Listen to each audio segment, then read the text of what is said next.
ወደሚል እንመጣለን። እኔ ቤተልሔም ይገርምሃል በኦርቶዶክስ ቤተሰብ ውስጥ አድጌ ጸበል ስጠመቅ ኖሬ አንድ ቀን ቁርአን የሚባለውን መጽሐፍ አገኘሁት በአጋጣሚ በሰው ስልክ ላይ። ቁርአን የሚባለው መጽሐፍ አፕሊኬሽኑን ከፈትኩትና ማንበብ ስጀምር አንድ የሚያስደነግጥ ነገር አገኘሁበት።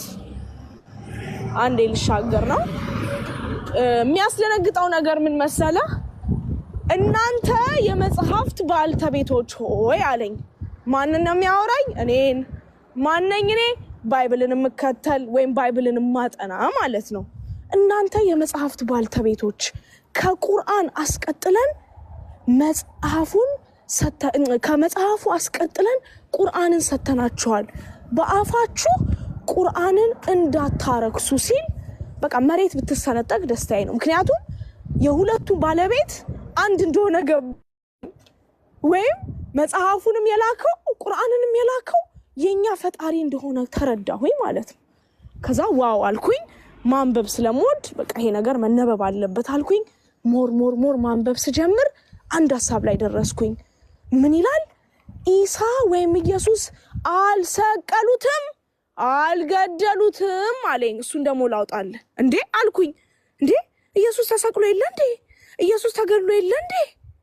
ገባ? አሁን ይሄ ከምታውቀው እውነታ ሁሉ በጣም ተለያየብኝ። እሺ ይሄንን ሐሳብ ደግሞ ወደ ጎን ላርገውና አልኩኝ። ምን ይኸውልህ እንደዚህ አለኝ። እኛ የአላህ መልእክተኛ የመርያም ልጅ መሲሁ ማለት ነው ኢሳን ገደልን በማለታቸው ረገምናቸው። እነማን ያሉት? አይሁዶች። እነሱ ራሱ ግን አለ አልገደሉትም አልሰቀሉትም። ግን ለእነሱ የተገደለው ሰው በኢሳ ተመሰለ። ማን እንደተሰቀለው እንመጣበታለን። ማንም ክሮሱን እንደያዘ እንጨቱ እንደተሸከመ ማለት ነው። ከዚያም በእርሱ ነገር የተለያዩትን ከእርሱ መገደል በመጠራጠር ውስጥ ናቸው። ምን ማለት ነው? ኢቭን ይግደሉት አይግደሉት አያውቁ። ምክንያቱም መልኩን አያውቁትማ። መልኩን እኮ አያውቁትም ነበር። ከየት ብለው ነው ታዲያ እሱን ይግደሉት አይግደሉት የሚያውቁት? ትፈልጉኛላችሁ አታገኙኝም አለ። ደግሞ ኦሬዲ ቀድሞ ነገረን እኮ እንደማያገኙት። ገባ?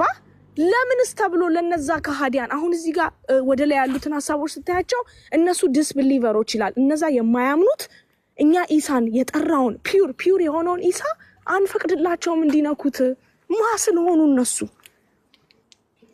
ምን ይላል እዚህ ጋር? በመጠራጠር ውስጥ ናቸው።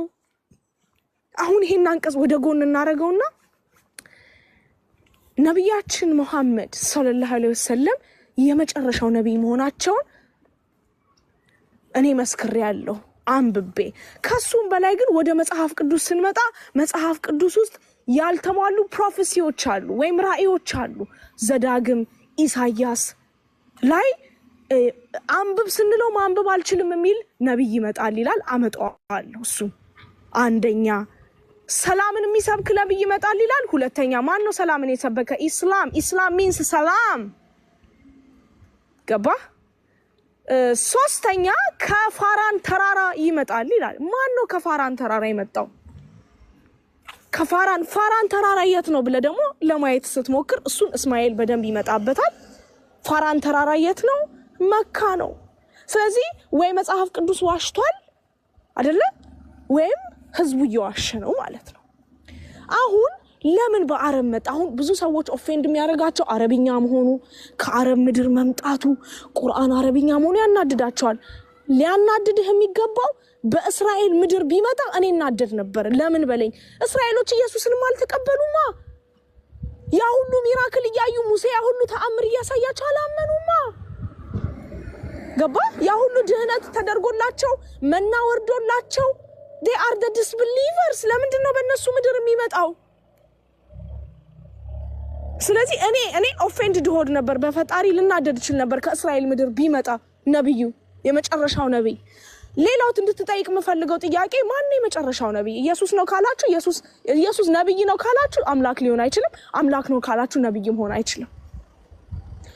መጽሐፍ ቅዱስ ውስጥ በጣም ብዙ የጎደሉ ፖይንቶችን ልክ ቁርአን ላይ ስመጣ ግልጽና ግልብ ሆነው አገኘኋቸው ማለት ነው።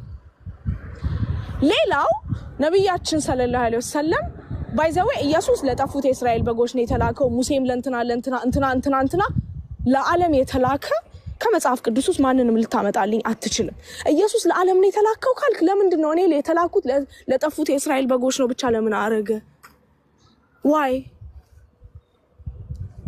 ለምን እንደዛ ይላል? የተላኩት ለኢቭን ለጠፉት ነው ያለው፣ ለንጹሃን። እሱ ሲመጣ እኮ ከሱ በፊትም እኮ ገነት የሚገቡ ሰዎች እኮ አሉ፣ እውነተኛ ሰዎች እኮ አሉ። እሱስ ለምን መሰቀል አስፈልገው? ኃጢአት እኮ ውርስ አይወረስም አለ መጽሐፍ ቅዱስ። አባት የልጁን ልጅ አባቱን አይወርስም ካለ ለምንድን ነው እኔ ባጠፋሁት ልጄ የምትቀጣው? ለምሳሌ እኔ HIV ኤድስ ቢይዘኝ ልጄ HIV ኤድስ መያዝ አለባት? ኖ፣ ሆስፒታሉ እሱን አጽድቶ ያልፋል። ገባ? ስለዚህ ይሄ ውርስ ኃጢአት ምናምን የሚለውን ወደ ጎን እናደርገዋለን ማለት ነው። ሌላው ትልቁ እንድታነሳ የምፈልገው ፖይንት ረቂቅ የሚባል አንድ ሰለምቴ ጓደኛችን ምን አለ? እኛ የነቢያቶችን መንገድ እንከተል፣ የኢየሱስን መንገድ የክርስቶስን መንገድ እንከተል። ክርስቶስ መጥቶ ሁሉን ነገር ዲስትሮይ የሚያደርግልን ከሆነ ኃጢአትን ሁሉ የሚያነጻ ከሆነ መንግስተ ሰማያትን የሚያወርሰን ከሆነ ለምንድን ነው ያ ሁሉ ነብይ የሚሰቃየው? ዋይ the need? ከመጀመሪያው እሱ ተልኮ አንገላገልም ነበር እንዴ?